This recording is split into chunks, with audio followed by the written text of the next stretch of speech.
Stepstone presenting Vira, truly independent AI homes, 0% no other charges. போரூருக்கே இது புதுசு. at Kattupakkam Porur. Annamalai அவர் பேசும்போது ஒரு விஷயத்தை குறிப்பிட்டு பேசினாரு. மதம் மாறியவர்கள் மீண்டும் இந்து மதத்திற்கு திரும்ப வேண்டும் அப்படிங்கிற ரீதியில வேண்டுகோள் விடுத்திருக்கிறார். ஆளுநர் ஆர்.என். ரவி அவர்கள் தமிழகத்தில் இந்துக்கள் கிறிஸ்துவர்களாகிறார்கள், இந்துக்கள் முஸ்லிம்களாகிறார்கள் என்ற ஒரு அறிக்கையை அமித்ஷாவிற்கு கொடுத்ததைத்தான் அண்ணாமலை பிரதிபலிக்கிறார். முன்னாள் மத்திய அமைச்சரும் திமுக துணை பொதுச் செயலாளரான ராசா அவர்கள் சொத்து குவிப்பு வழக்கில் கோர்ட்ல ஆஜராயிருக்கிறாரு. கைது 2 வருஷம் டிஸ்குவாலிஃபிகேஷன் பண்ண அவர் எம்பி பதவி ராஜினாமா செய்ய வேண்டிய நிலைமை வரும். விஜய் அவர்கள் ஒரு முடிவுக்கு வந்தாக வேண்டும். இங்கே அங்கேன்னு கிடையாது, right left centre east west கிடையவே கிடையாது. ஒரு குறி தனியா இருக்கீங்களா அதிமுக சேர்றீங்களா, அது 2 பேர் தான். இல்லையா திமுக கமல்ஹாசன் மாதிரி போய் சேர்ந்துருங்க. விஜய் அவர்கள் அண்ணா திராவிட முன்னேற்ற கழகத்துடன் போனால் கண்டிப்பாக அதிமுக கூட்டணி வெற்றி பெறும். நாம் தமிழர் வந்தாலும் ஆச்சரியப்படுவதற்கில்லை. ஈரானுடைய அதிபருடன் மோடி பேசிவிட்டார். அங்கு டிப்ளமசியும் டீஎஸ்கலேஷன், அதாவது போர் நிறுத்தத்திற்கான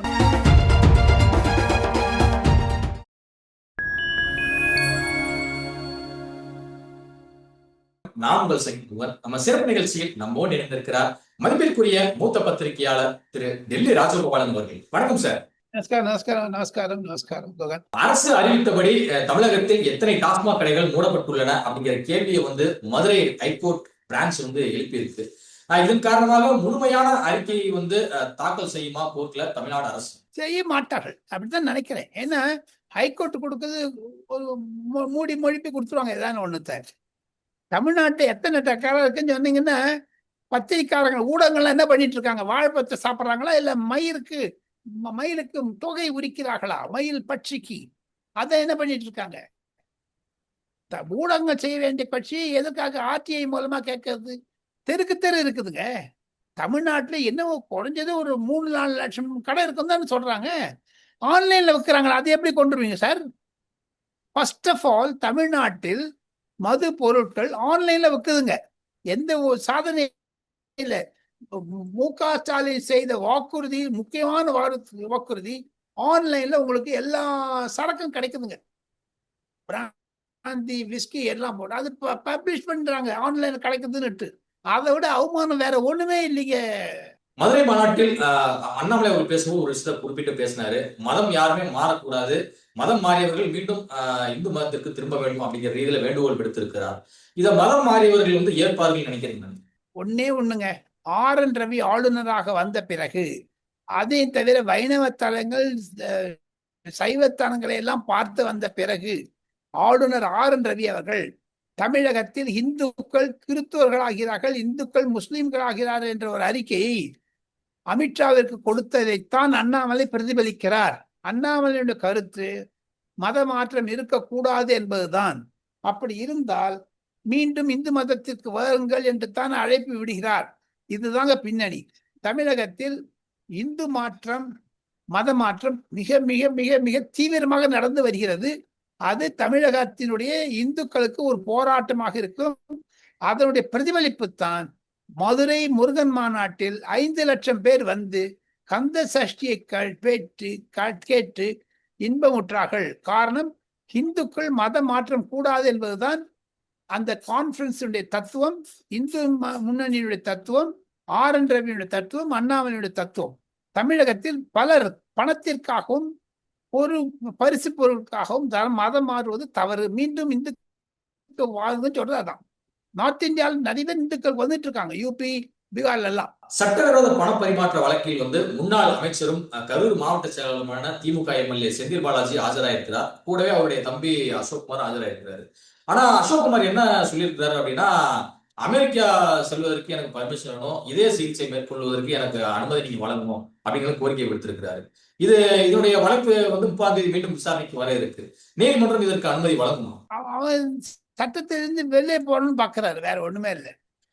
அறிவிச்சு இங்கே அவர் அண்ணன் மருத்துவமனையில் இங்க சேர்த்துக்கணும், அவர் அமெரிக்காவுக்கு போனுவாங்க. என்னங்க இது? கோர்ட் பர்மிஷன் கொடுக்க மாட்டாங்கன்னு என்னுடைய கருத்து. என்ஃபோர்ஸ்மெண்ட் டைரக்டர் அதை ஒத்துக்க மாட்டாங்க. கோர்ட்டு கொடுத்தா கூட 3 நாளைக்கு போயிட்டு 4 நாளைக்கு போயிட்டு.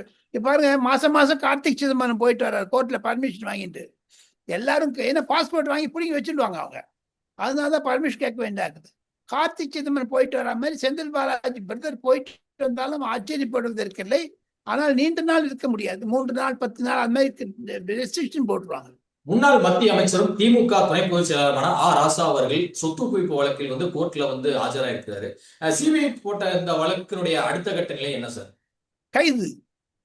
ராஜாவிற்கு கண்டிப்பாக அவர் செய்த குற்றத்திற்கு எதிர்த்து சிபிஐ வழக்காடும். இந்த 2 வருஷம் டிஸ்குவாலிஃபிகேஷன் பண்ண அவர் எம்பி பதவி ராஜினாமா செய்ய வேண்டிய நிலைமை வரும். அரவிந்த் கெஜ்ரிவால் எப்படி தன்னுடைய பதவி ராஜினாமா செய்வதற்கு துணிந்தாரோ அது மாதிரி பண்ண வேண்டியிருக்கும். ராஜா இந்த கேஸில் இருந்து தப்புவது கடினம். அதிமுகவுடன் விஜய் அவர்கள் வந்து கை கோர்க்க வேண்டும். அது மட்டும் இல்லாம திமுக அரசை வீழ்த்தணும் அப்படின்னு நினைக்கிற கட்சி தலைவர்கள், இயக்கங்கள் எல்லோருமே வந்து அதிமுக தலைமையில் கூட்டணியில் வந்து இணைய வேண்டும் அப்படிங்கிற ரீதியில வேண்டுகோள் விடுத்திருக்கிறார் முன்னாள் பால்வளத்துறை அமைச்சரான ராஜேந்திர பாலாஜி அவர்கள். மற்ற கட்சிகள் இதை பத்தி என்ன நினைப்பாங்கன்னு நினைக்கிறீங்க? ராஜேந்திர பாலாஜியுடைய கூற்று கரெக்ட். விஜய் அவர்கள் ஒரு முடிவுக்கு வந்தாக வேண்டும். இங்கே அங்கன்னு கிடையாது. Right left centre east west கிடையவே கிடையாது. ஒரு குறி. தனியா இருக்கீங்களா அதிமுக சேர்றீங்களா? அது 2 பேர் தான். இல்லையா திமுக கமல்ஹாசன் மாதிரி போய் சேர்ந்துருங்க. மிஸ்டர் விஜயனுடைய வாக்கு வங்கி என்பது சாலிடா இருக்குங்க. அது டெஸ்ட் பண்ணாது. அவர் 10% இருக்குதா 15% இருக்குதான்னு தெரியாது. இருப்பினும் விஜய் அவர்கள் அண்ணா திராவிட முன்னேற்ற கழகத்துடன் போனால் கண்டிப்பாக அதிமுக கூட்டணி வெற்றி பெறும். காரணம் பலமான கூட்டணி அதிமுக, பாஜக, விஜய் போன்ற கட்சிகள். நாம் தமிழர் வந்தாலும் ஆச்சரியப்படுவதற்கில்லை. அதற்கான சூழ்நிலை ராஜேந்திர பாலாஜி சொல்லுவது மாதிரி வட இந்தியாவில் கண்டிப்பாக அமித்ஷா மனதில் அந்த எண்ண அலை ஓடிக்கொண்டிருக்கிறது என்பதை நான் ஊர்ஜிதம் செய்கிறேன். இஸ்ரேல் ஈரான் போர் காரணமாக வந்து பாத்தீங்கன்னா அங்கு 2 நாடுகளிலும் வசிக்கக்கூடிய இந்தியர்கள் வந்து ஒரு பதற்றமான சூழ்நிலை தள்ளப்பட்டிருக்காங்க. இதன் காரணமாக மத்திய அரசு நடவடிக்கையின் காரணமாக அங்க இருக்கக்கூடிய பல இந்தியர்களும் வந்து விமானம் மூலம் இந்தியாவுக்கு வரதை வந்து பார்க்கிறோம். மத்திய அரசு என்ன மாதிரி நடவடிக்கைகள் மேற்கொண்டு வருது சார்? மத்திய அரசு ஒரு ஸ்பெஷல் பிளேன் அனுப்பிச்சுட்டு எல்லாரையும் கொண்டு வந்துட்டாங்க. அதில் நேபாள் மற்றும் இலங்கை மாணவர்களையும் அழைத்து கொண்டு வந்திருக்கிறார்கள். கூட மொத்தம் 1 மணி நேரம் ஈரான் வந்து இந்த சண்டையை நிறுத்தியது. இந்திய அரசாங்கம் போட்டு பேர் எப்படி உக்ரைன்ல இருந்து நிறைய 2500 பேர் தமிழ்நாட்டுக்காரர் கொண்டாரோ நரேந்திர மோடி, ரஷ்ய அதிபர் சொல்லி 6 மணி நேரம் அந்த போரை நிறுத்தினாரோ அதே மாதிரி ஈரான்ல நிறுத்தி அந்த மாணவர்களை கொண்டு வந்த சில மாணவர்கள் சிக்கி இருக்கிறார்கள். இன்று போர் நிறுத்தத்துக்கான சீஸ்ஃபயரை அனுப்பிவிட்டார் ட்ரம்ப் அவர்கள். அதனால் மாணவர்கள் செக்யூரிட்டியுடன் இந்தியா திரும்புவார்கள். அவருடைய பெற்றோர்கள் இது பற்றி கவலைப்பட வேண்டிய அவசியம் இல்லை.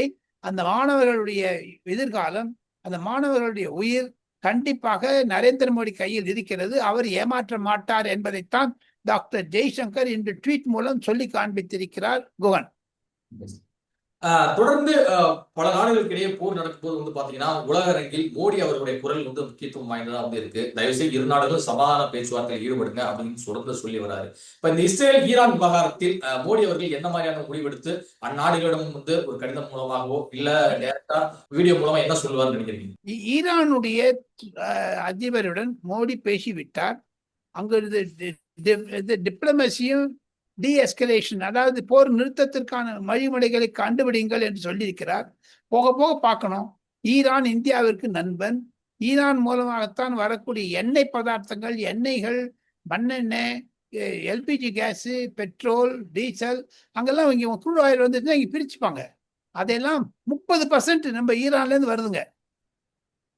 ஹோன்ஸ்ரு என்ற துறைமுகம் மூலமாகத்தான் அது வரும். அந்த துறைமுகத்தை மூடி இருக்கிறார்கள். இருப்பினும் மத்திய அமைச்சர், எண்ணெய் அமைச்சர் ஹர்தீப் சிங் பூரி அவர்கள், பெட்ரோலியம் மினிஸ்டர் சொல்லிவிட்டார், இந்தியாவிடம் பெட்ரோல் ஸ்டாக்கா இருக்குதுங்க, விலை ஏறுவது முடியாது, விலை ஏற முடியாது. இருப்பினும் ஈரான் அவர்கள் ஈரானுடைய தலைவர்களுடன் நரேந்திர மோடி பேசி இருப்பதனால், இந்தியாவிற்கு ஈரான் நண்பராக இருப்பதனால் அங்கு தூதரகத்தின் மூலமாக, தூதுவர்கள் மூலமாக நற்பெயரை பெற வேண்டும் என்று தான் இந்தியா விரும்புகிறது.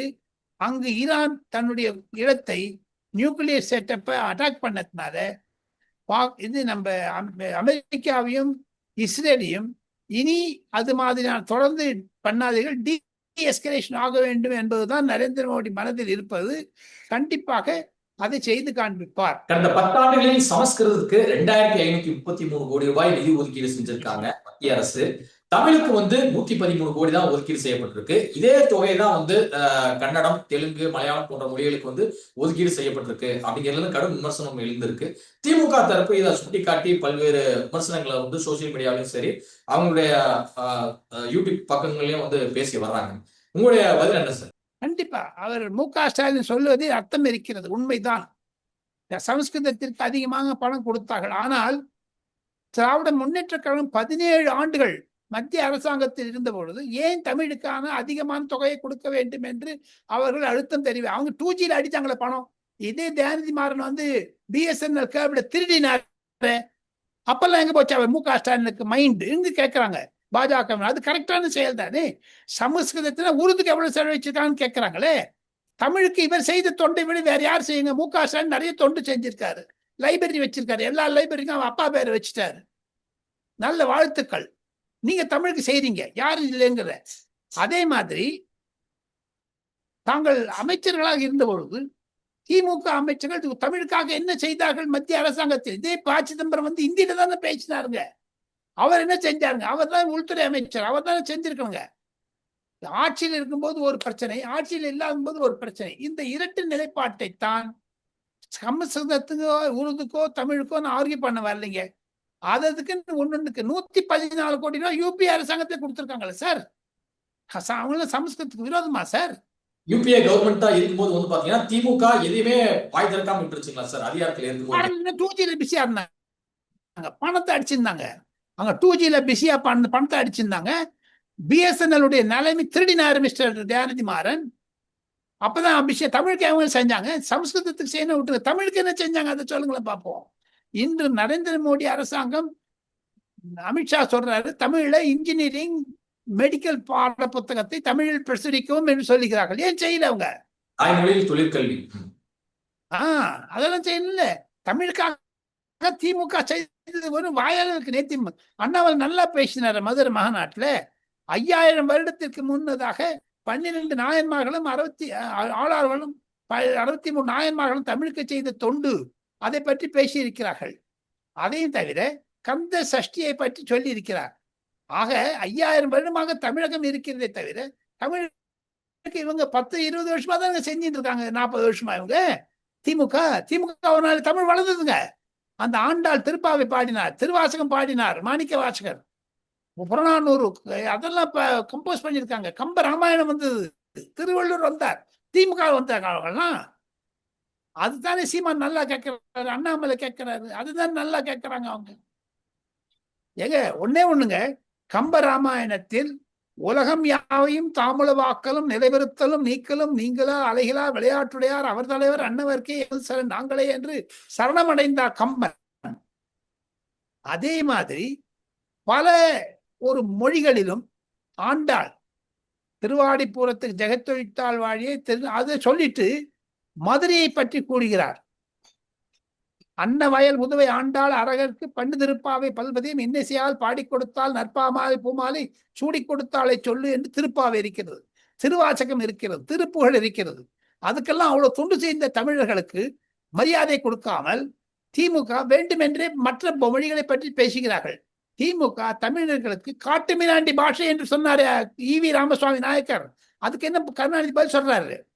தயாநிதி மாறன் அவர்களுக்கும் கலாநிதி மாறன் அவர்களுக்குமான இந்த சொத்து பிரச்சனை எப்போது முடிவுக்கு வரும் அப்படிங்கிற கேள்வி எல்லோருக்கிட்டுமே எழுந்திருக்கு. அண்ணன் தம்பி உறவில் எந்த இடத்துல பயங்கரமான விரிசல் ஏற்பட்டுச்சு? தயாநிதி மாறன் கலாநிதி மாறனை ஃப்ராடு, 420 குற்றவாளியாக சொல்லி இருக்கிறார். எப்படிங்க ஒத்துமை வரும்?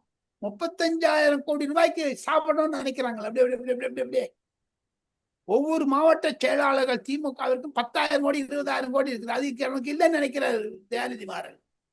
தம்பி அண்ணவனை அடிச்சுட்டு விட்டாங்க, தங்கச்சிக்கு பணம் கொடுத்து செட்டில் பண்ணிட்டாங்க. அவர் அனுப்ப அறிக்கை திமுகவிற்கு ஒரு கெட்ட அவப்பெயரை கொண்டு வந்து விட்டது. பிராம மக்கள் பேச ஆரம்பித்து விட்டார்கள். சன் டெலிவிஷனில் ஒரு ஊழல் என்றது வந்து விட்டது. அந்த ஊழலை களையெறிய வேண்டுமானால் ஏன் தயாநிதி மாறன் இந்த விஷயத்தை சுப்ரீம் கோர்ட்டுக்கோ ஹை கோர்ட்டுக்கோ என்ஃபோர்ஸ்மெண்ட் டைரக்டரேட்டுக்கோ கொண்டு போற? ஒண்ணு. இதே செந்தில் பாலாஜி என்போர்ஸ்மெண்ட் டைரக்டரேட் வெளில வரணும்ட்டு கேஸ் போட்டாங்கல்ல சுப்ரீம் கோர்ட்ல திமுக, இடிக்கு எதிராக, டாஸ்மார்க்கு எதிராக. அதே இடியை தானே இப்போ தயாநிதி மாறன் நம்புகிறார். கலாநிதி மாறன் மீது ஆக்ஷன் எடுக்கணும், அவர் அரெஸ்ட் பண்ணா சரியாகுமா? இந்த விஷயம் கண்டிப்பாக 2 மாறன் அண்ணன் தம்பிகளில் ஒருவர் ஜெயிலுக்கு போவது உறுதி.